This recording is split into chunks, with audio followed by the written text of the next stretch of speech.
Magandang araw po sa inyong lahat mga kababayan at ito nga mga karibin natin, grabing pasabog ni Spokes Harry Roque. BP Sara, mag-ready ka na, BBM malapit na ma-expire. Aba, Palasyo, panic mode. Ayan mga kababayan, patungkol po riyan ang ating alamin at bibigyan ng reaksyon sa video ito. Pero bago po natin simulan yan, palike naman po ng video ito, malaking tulong po yan. Maraming salamat po. At ito na nga mga kababayan, simulan na po natin to. Attorney, pasok. Ang dugong Marcos talaga, dugong diktador. At saka meron talaga sila hindi lang addiction sa kwarta, yung klepto ba? Yung klepto na tinatawag, talagang hindi maiwasan na maging magnanakaw. Meron din talaga silang yung tendency na manatili at maghangad na manatili panghabang buhay sa kapangyarihan. Di pa sila nakontento dun sa 20 anyos na panunungkulan ng kanyang diktador na ama. Gusto nilang ulitin at gusto nilang mas mahaba pa sa 20 anyos. No? At gusto nga nilang ilipat pa ang kapangyarihan sa kanilang mga kaanak, no? Gaya ni Charis. No? So sa tingin ko, yung Noel, yan po talaga ay realidad. Kapag hindi nila natanggal si VP Sara, pag hindi nila na-prevent ang pagtatakbo ni VP Sara, dahil alam naman natin na kahit sinong patakbuhin nila, hindi sila mananalo kay VP Sara, talagang sila ay tutuloy sa Noel. Dahil ang ayaw nila mawala sa kapangyarihan at lalong ayaw nila na makabalik sa ang mga Duterte sa kapangyarihan. So yan po ay realidad. At yan po sa tingin ko ay sadyang mangyayari kung hindi magtagumpay ang impeachment. Pero ito mas matindi. Kasi bawal tayo magsalita ng masama eh.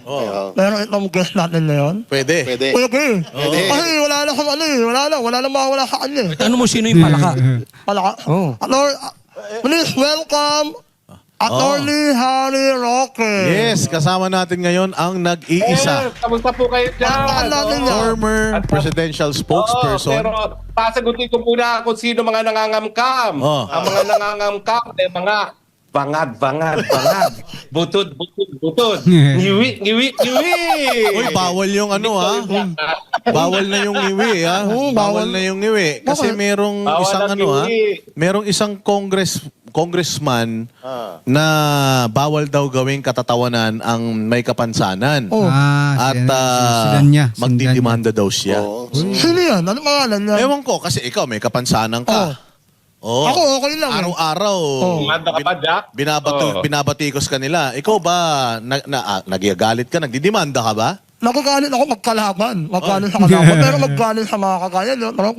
Okay lang.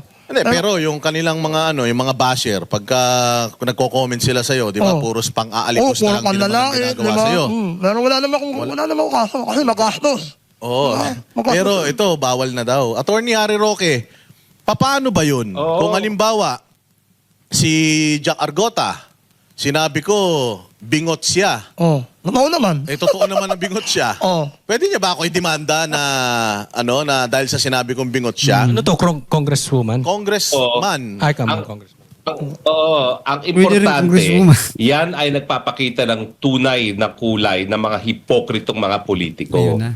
Publicly, sasabihin nila sila ay para sa demokrasya. Kung tunay na sila ay para sa demokrasya, bakit sila magdidemanda kapag ang mga mamamayan ay ginagamit yung karapatan ng malayang pananalita? Kung ayaw nila mapulaan sa pamamagitan ng kalayaan ng malayang pananalita, wag sana sila sumabak sa politika. Dahil pag sila sumabak sa politika, ay dapat hindi sila balat sibuyas. No? Tanggapin ang mga pula ng tao dahil hindi naman po pwede na puro samba ang kanilang tatanggapin. Alam naman natin na yung kamatayan black na sinasabi mo ay talagang tumutulig siya sa gobyerno. So, yun parang naririnig ko sa iyo, kung pagbabasya natin ang sinasabi mo, parang magkakakampi na sila. Parang gano'n na lumalabas. Gano'n ho ba? Ay, talaga nagsanib puwersa na sila. Nagagamitan sila sa isa't isa. Nagagamitan sila sa isa. At yung mga nais magkaroon ng tunay na demokrasya sa ating bayan.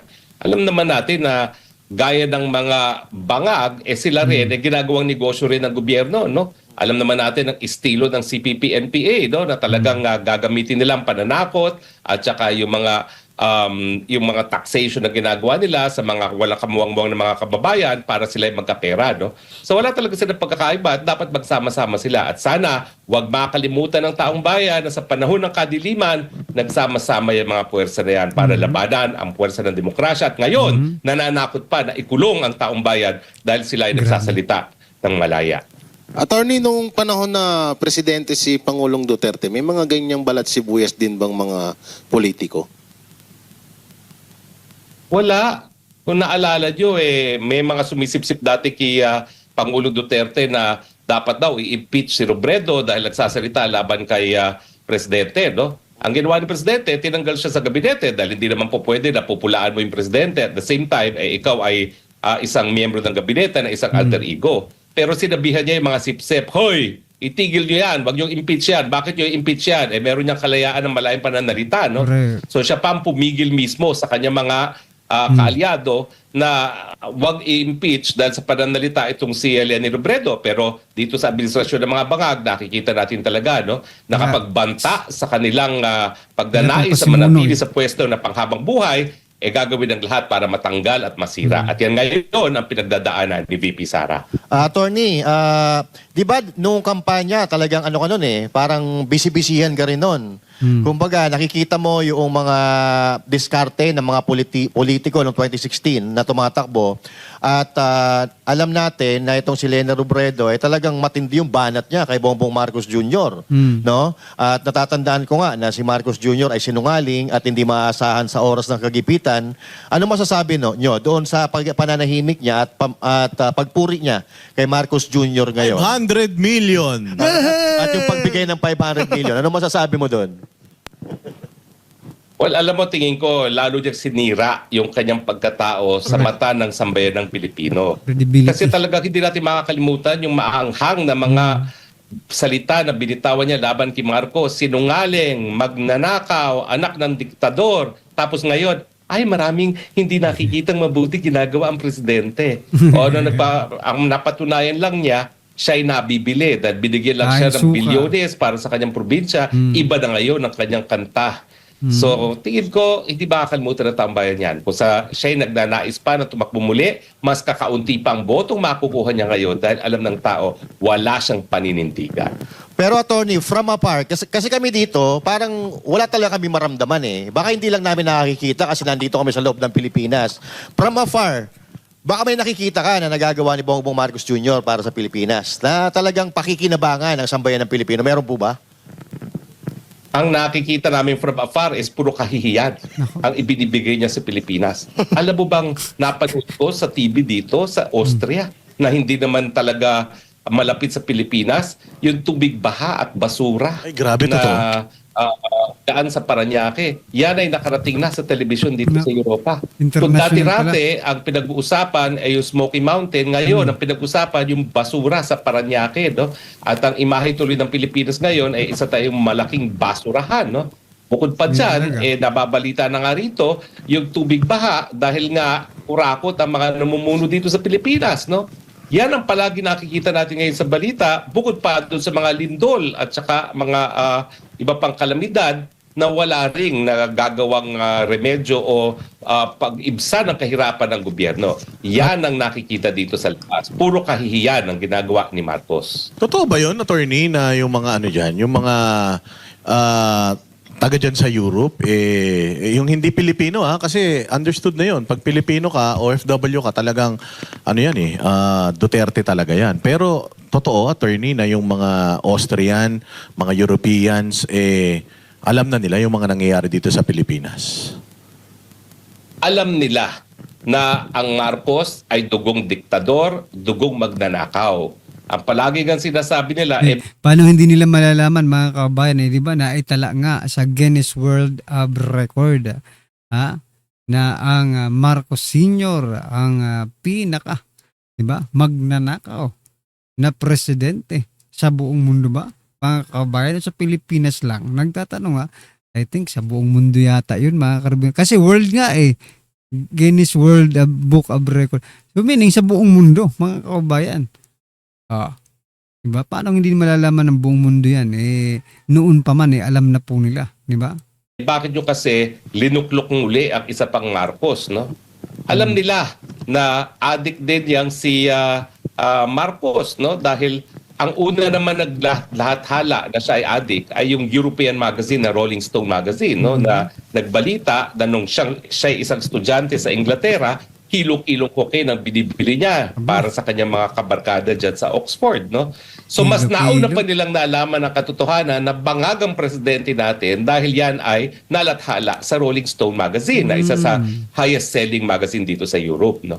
So malungkot talaga ang imahe ngayon ng Pilipinas. Kung sa panahon ni Tatay Digong, taas noo tayo, ngayon talaga parang puro kahihiyan na binibigay nitong si Marcos sa ating bayan. Attorney, si Coach Oli po.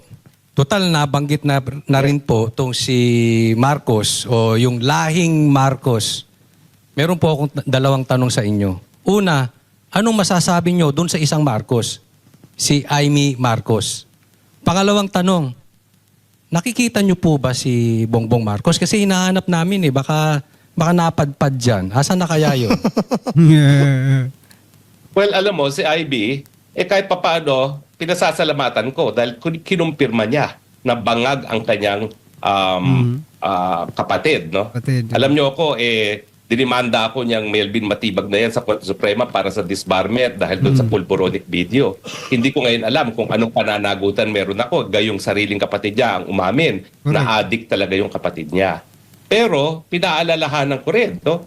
Ang lahat na ang interes ng Marcos ay ang perang ninakaw nila doon sa 20 taon na sila'y nanungkulan. Uy. Nang away magkapatid ay dahil nga ang naging administrator ng estate ng diktador na si Marcos ay si Bangag at hindi ang kanyang manang, no? So wag nating isipin na palibasa parang kakampi na natin ang kanyang kapatid na walang interes ang mga Marcos. Kahit sinong Marcos ang interes nila, yung pera na ninakaw na nais pa rin nilang hawakan, no? Dahil marami pa rin hindi tayo nababawi, no? At pangalawa, nasaan si Bangag? Sana tuluyang mawala na siya. Huwag na siya magpakita muli. Please lang. Speaking of estate tax, kasi nabanggit naman ni Attorney Harry Roque yung estate tax. Kasi kamakailan meron siyang parang forum at tinanong yun sa kanya yung kanyang estate tax na magbayad parang na daw. lumalabas 200 billion na 203 billion na yung estate tax niya. At ang sinabi niya, dahil daw busy siya sa pagiging presidente, medyo napabayaan daw niya yun. Aba? Anong masasabi mo doon, Attorney Harry, na hinahabol nila si Inday Sara sa 125 million na 70 million lang yung hindi pa naliliquidate, hindi pa naman na napatunayan na ninakaw yun, nililiquidate nga. Itong presidente natin, merong ganyang kalaking utang, hindi lang sa, hindi sa Bombay, hindi sa Sa in-check. taong bayan Yung yan. utang na yan sa bayang Pilipinas, Attorney, 203 billion.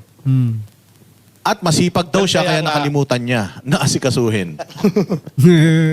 Alam mo, kaya nga balik ang kriminalidad sa ating lipunan ngayon. Kaya nagkakaroon tayo ng barilan sa mga eskwelahan. Dahil nga po, ang ating pinakamataas na opisyalis ng bayan, ang Pangulo mismo, una-una, bangag, pinatunayan na yung kanyang kapatid. Pangalawa, siya mismo ang lumalabag sa batas. Ganong ang katungkulan niya ay ipatupad ang batas. Sino ngayon ang susunod sa batas kung alam ng tao na nagdodroga ang presidente? Sinong susunod sa batas ngayon? Alam ng tao, magnanakaw ang presidente at hindi nagbabayad ng tamang buwis. Paano niya hahabulin ang mga mamamayan na magbayad ng tamang buwis? Alam niya, alam nating lahat na 200 billion ang hindi niya pinabayaran in estate taxes. Ang leader, para sundan ng taong bayan, dapat maging mabuting leader. Nakakaya, no? He must lead by example. Kung gusto niyan tayo ay maging law-abiding, siya mismo dapat maging law-abiding. Attorney, si paring RJ po ito. Sa kabila ng kapalpakan ng administrasyong Bongbong Marcos, may kumakalat pa rin Noel. Ano pong masasabi nyo dyan, attorney? Tunay na nakakabahala yan. Kasi ang dugong Marcos talaga, dugong diktador. At saka meron talaga sila hindi lang addiction sa kwarta, yung klepto ba? Yung klepto na tinatawag, talagang Kleptomaniac. hindi maiwasan na maging magnanakaw. Meron din talaga silang yung tendency na manatili at maghangad na manatili panghabang buhay sa kapangyarihan. Di pa sila na nakontent Buti sana kung good governance, no? Kung good governance yan, mga kabayan, talagang kahit na umabot pa kayo ng 100 years, basta good governance lang. Pero kung ganitong nangyayari sa ating bansa, iba, puro kaguluhan, puro pagnanakaw, tapos gusto nyo pang magtagal kayo, hindi papayag ang mga Pilipino niyan. Ento dun sa 20 anyos na panunungkulan ng kanyang diktador na ama, gusto nilang ulitin at gusto nilang mas mahaba pa sa 20 anyos, no? At gusto nga nilang ilipat pa ang kapangyarihan sa kanilang mga kaanak, no? Gaya ni Charis, no? So sa tingin ko, yung Noel, yan po talaga ay realidad. Kapag hindi nila natanggal si VP Sara, pag hindi nila na-prevent ang pagtatakbo ni VP Sara, dahil alam naman natin na kahit sinong patakbuhin nila, hindi sila mananalo kay VP Sara, talagang sila ay tutuloy sa Noel. Dahil ang ayaw nila mawala sa kapangyarihan at lalong ayaw nila na makabalik ang mga Duterte sa kapangyarihan. So yan po ay realidad at yan po sa tingin ko ay sadyang mangyayari kung hindi magtagumpay ang impeachment. Attorney, naalala ko nung election, 2022 election, binabanata na namin yan, estate tax na yan eh. Kasi sinasabi namin, pag pinanalo nyo si Bongbong Marcos, hindi na mababayaran yan. Makakalimutan na yan. Kaya alalang-alalo ko yan eh. Itong 203 billion, ito ay sabi, final and executory. Ngayon, alam naman natin, attorney, gumagana ang bend the law. Just in case, baluktutin nila ang batas ngayon.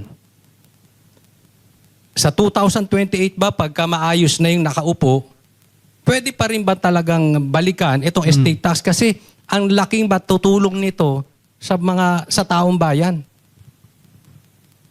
Alam niyo po, talagang dalawa lang ang sigurado sa mundong ito. Ang kamatayan at ang pagbabayad ng buwis. Kapag makaupo ang isang matuwid na presidente, pati underwear ni Bongbong Marcos hahabulin. Pambayad na kanilang binayarang. Pero teka lang mga kaubayan, parang ginisa naman tayo sa sariling mantika natin nito. Diba? Bakit ko nasabing ginisa tayo sa sariling mantika? For example, ngayon mga kaubayan, diba may 6 year yung term niya, diba? 6 years. Dito pa lang sa 6 years na ito, pwede na siya. Ayun ang nakikita natin ha. Nag-iipon na po sila ng billions para siguro mabayaran yung estate tax nila. Meaning mga kabayan, what I'm trying to point out, galing pa rin sa atin.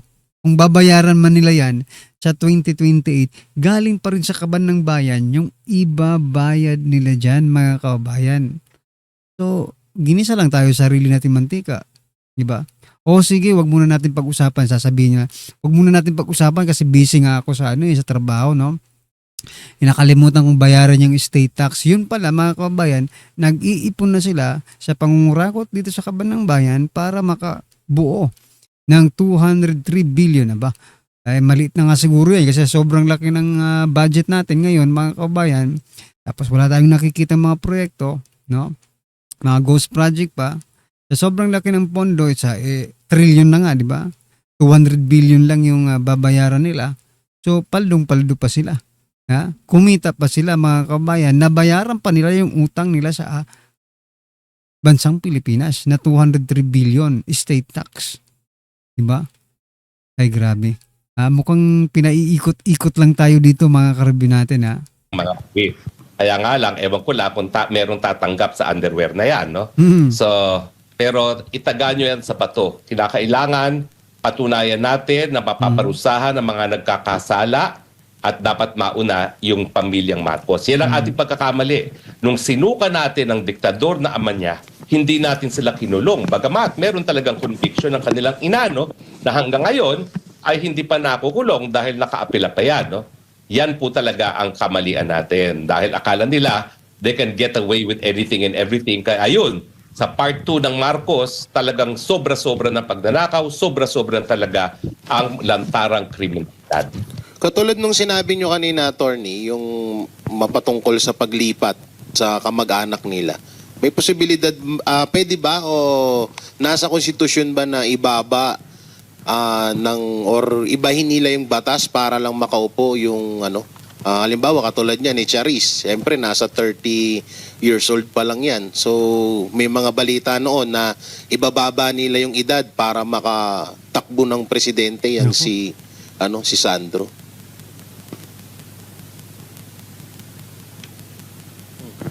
Attorney. Yun, Parang ano, nag-ano. parang balikan natin. Binanggit Kailangan mo kasi niya si si- Charis eh. Attorney Harry Roque, medyo nagkaroon lang ng technical problem. Pero yung sinabi ni ni Jay, yung sinabi ni Jay, kasi hindi ba nagkaroon ng balita si Tito Soto? No, isa yun sa binatikos siya kasi parang sinasabi niya na ibaba yung edad ng mga tatakbong presidente or senator. Sabi nga self-serving yun kasi pamangkin niya eh. Di ba? Pamangkin niya yung Biko. Tapos ngayon, sinasabi nito ni Jay. Pero Jay, ulitin mo yung tanong mo. Nandiyan na si Attorney Harry Roque. Yun, Oo. attorney. Alam niyo po, pasensya na kayo. Biglang nawala ang ating signal kasi biglang umulan ng yelo dito. Nakatingin ako doon sa balkonahe ko. Nag-hailstorm. Ay, sana all yellow. Kala namin ninakaw yung internet na wala. Wala, akala ko nagurgur na eh. Nakapahal ako eh. Wag naman. Pagpagor! Ako, hindi tayo papayag na magpagor. Attorney, nung po yung kanina tanong? po kasi nabanggit nyo yung paglipat ng termino sa mga kamag-anak ni Marcos. Kasi naibalita kamakailan lang na may plano silang ibababa yung edad para makatakbong presidente. Etong si Sandro at yung iba pa. Alam naman natin na nasa 30 plus pa lang itong si Sandro. So, labag po ba sa konstitusyon yun or pasok sa batas natin? Well, ang plano nila, alam nilang labagyan sa salaging batas, kaya sila ay magkakaroon ng charter change sa pamamagitan ng CONAS. Di ba? Yan ay inamin na ni Senator Ping Lacson na talagang siya ay nakapasok sa isang meeting ng dating Senate President Tito Soto at saka House Speaker Bogie D na ang pinag-uusapan nga ay charter change na ang papalitan ay term limits para wag magkaroon ng eleksyon sa 2028 at yung pagbababa nga ng edad para sa presidente. So nakasulat na po yan sa script. Hindi po yan imposible. Yan ay gagawin talaga nila pag hindi nila natanggal si BP Sara bilang isang kandidato sa pamamagitan ng impeachment at pagsasampa ng mga katong kriminal laban kay BP Sara. So ibig sabihin, attorney, may posibilidad yung mga bali-balita na magtatandem or tatakbo ito si Sandro at si Biko Soto.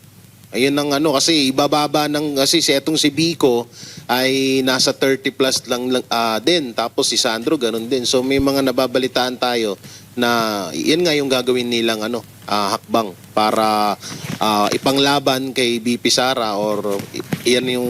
Wala wala silang... wala tulpo, laglag. Tulpo, yung tulpo. Lamang eh. Wala na. Tapos itong Wala si na, no? Lenny, wala na din. Si Erwin Tulpo, mas lalo na. Galit na galit ang mga Bisaya sa kanya, kay Erwin Tulpo, dahil parang minamak niya na yung isang Bisaya na testigo diyan or tumayo sa witness stand diyan sa impeachment.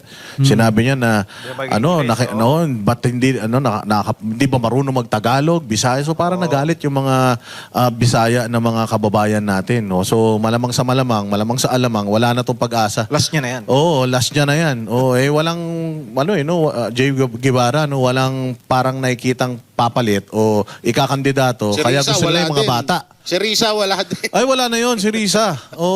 Baka, sabi nga, di ba? 00001 na yun no? Baka ma'am niya yung konting miyembro ng kanyang kamatayan black baka hindi pa siya manalo ron. No? Correct. Pero gaya na sinabi kumpirmado na naman yan. Yan ang pag-uusap na ng dating Senate President at ng current House Speaker. At kung babasahin yung saligang batas, ang kinakailangan lamang para mag-convene ng Congress jointly para maging isang Constituent Assembly ay ang concurrent call ng House Speaker at ng Senate President. Kaya nga, nagpumilit sila na 12-13 at hinalal itong Win Gatchalian na Senate President. Dahil kapag kinakailangan na mag-convene ng Kongreso as CONAS, ang tatawag lang yan ay yung Senate President at Speaker na tinitigala ang Malacanang. Wala pong butuhan dyan pag sila'y nag-convene as CONAS. Yan ay deklarasyon lamang jointly ng Speaker at ng Senate President. Mga banateros, ano pang yung mga tanong? Meron pa kayong tanong kay... Pero alam mo, sa tingin ko, kahit na ipasok pa nila yan si Biko, at saka to si Charis, malabo rin. Wala din mangyayari. Desperate lang talaga sila Naghahanap sila ng pinartner na nila si Risa, kay Torre, tapos pati itong si Remulla, kung sino-sino Speaking na. of Remulla, yan. Boying Remulla, parang tumutunog na mukhang hawak niya sa liig si Martin Romualdez. Hawak niya sa liig si Sandro Marcos at kung sino-sino pa yung mga politiko na mukhang may mga plano sa 2028. Parang sinasabi, attorney, ito lumalabas to sa mga chismis na mukhang may plano itong Boying Rimulya. Ano masasabi mo doon? Well, magplano sila ng magplano kung gusto nila. Pwede naman mangarap, libre pangangarap. Libre lang. Pero habang magkakaroon ng isang malayang eleksyon, wala silang kapag-asa. Kaya ako, ang babala ko sa taong bayan, mas realistic na mangyari na sila'y mag-Noel sa pamamagitan ng charter change dahil wala nga silang makukuhang kalaban na mananalo kay Inday Sara Duterte. Pero posible pa rin mga kabayan, no? Posible pa rin silang manala pag gumalaw. Yung Comelec, di ba? Kasi alam naman natin yung Comelec, di ba? Yung talo na, panhalo pa. Di ba? Pag gumalaw ang Comelec, wala tayong magagawa diyan kundi ang talo ay mananalo mga karbi natin. At yung panalo ay yung talo, panalo, no? At vice versa kung gugustuhin nila, di ba? Kung talo ka, panalo ka. Kung panalo ka, talo ka. Di ba? So sa akin talaga, ang dapat natin bantayan ay yung pagkukonvene ng Kongreso as CONAS dahil tuloy-tuloy na yan. Yan ay talagang express train na yan para sa charter change ng sa gayon maiwasan ang eleksyon sa 2028 at hindi makatakbo si Inday Sara Duterte. Kaya lumabas, attorney, ang bali-balita na yan. Kasi nakikita natin na si Boying Rimulya, ginagamit niya yung mga testimonya ng 18 Marines na nabawasan na ng 4. Si Orly Guteza, mamaya pag-usapan natin, bumaliktad na rin. So, alam naman natin na nasa testimonya ng 18 Marines yung si George Garcia na nakatanggap din di umano ng maleta. Alam naman natin na lahat ng mga pangalan na nandoon sa Brave 18 sa kanilang testimonya pwedeng imbestigahan nito ni Boying Rimulya. Kaya lumabas yung issue na pwedeng i-pressure kasi parang gano'n ang lumalabas, pinipressure ni Boying Rimulya lahat ng kalaban eh. Correct. Pwedeng i-pressure ni Boying Rimulya si Garcia para kung halimbawang totoong may hocus-pocus sa election, siya ang panalunin. O kumbaga may hawak siyang panakot kay Garcia. Kaya lumalabas yung mga issue niyan. Pwede niyong dagdagan kung tama ba yung mga So si Boying, sa tingin mo, kalaban pa rin talaga. May masama pa. Lahat sila may personal interest. Yun ang alam natin. Pero Ito na lang. Itanong natin kay Attorney Harry Roque. Kasi ano ang basa nyo dito, Attorney? Kasi yung ombudsman, di ba ginamit ng ombudsman yung mga statements nitong Brave 18 na sundalo. At ngayon, parang idinidiin ni ombudsman si Martin Romualdez. Ano basa niyo dito? kasi si Martin Romualdez gustong tumakbo. Yes. Hawak niya sa leeg. Anong basa niyo dito? Sila ba ay gumagawa lang ng mga drama-drama or talagang totoo itong nangyayari? Well, alam mo, humahanap sila ng scapegoat. Kasi sa akin, ang pinaka-guilty dito sa korupsyon ay ang presidente mismo. Ngayon, sa kanilang ginagawang paghahabol kay Martin, kay Tambaluslos at kay Zaldico, talagang linilihis nila yung pananagutan dahil ang katotohanan, wala namang impluensya yang si Martin, wala namang impluensya yang si Zaldi kung hindi dahil kay Marcos Jr., i.e. Bangag. So sa akin, lahat ng mga hakbang na ginagawa ng ombudsman ay para huwag panagutin ng presidente. Ang issue, talaga bang isasakripisyo nila yung pinsan buo ni si Martin? Ako'y may duda pa rin dyan.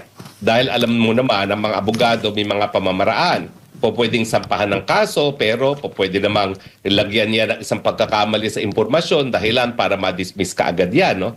So makikita talaga natin yan sa lalong mabilis na panahon kung seryoso sila na panagutin si Martin. Pero sa akin, kung si Martin lang ang pinananagot, walang tunay na katarungan ang hangad ng ombudsman dyan dahil kinakailangan panagutin din yung nagbigay ng kapangyarihan kay Martin at yan ang walang iba kundi si Marcos Jr. Attorney, meron pang meron pa ngayong mainit na issue. Yung sabi ni Erwin Tulfo, binigay na daw sa ombudsman at inimbestigahan na nga daw yung flood control issue na yan. Sa Ano to? ombudsman Sinadya ba nila to na hindi sinadya imbestigahan sa Blue Ribbon para hindi makita ng mga Pilipino? O malaman ng mga Pilipino yung mga kabulastugan nila? Correct. O talagang gusto lang nila mapanagot yung dapat mapanagot? Mhm. Ayaw nila imbestigahan kasi ang gusto nila selective justice. Yeah. Ang katotohanan, lahat Selective. silang mga politiko may pananagutan. Sa Erwin Tulfo, wag niyong kakalimutan, ACT-CIS yan. Hinahabol nila yung dating Committee Appropriations Chairman na si Eric Yap na ACT-CIS bago naging Benguet representative. No? So lahat sila ay may mga bahong tinatago. Correct. Kaya ayaw nilang maisa publiko. Ang gusto lang nila, kasuhan yung mga kalaban nila nang sa ganon, makaligtas sila sa pananagutan. Pero yung revelasyon ni Bunoa na nagkaroon pa sila ng leadership fund, na kada senador, lahat sila ay nagkaroon ng minimum 500 million na kung pwede bang mas malaki, depende sa rangko o committee chairmanship, ay nagpapatunay na talagang systemic na yung corruption dyan sa Kongreso. Kaya nga hindi Systematic. ko alam kung paano tayo makakausad miski wala na ang Marcos Jr. habang narariyan yung systemic corruption na embedded sa budget making at embedded sa Kongreso. Speaking of leadership, Sen, mga kababayan, ano pong inyong opinion, reaksyon patungkol po dyan? Just comment down below mga karabin natin. Maraming salamat po.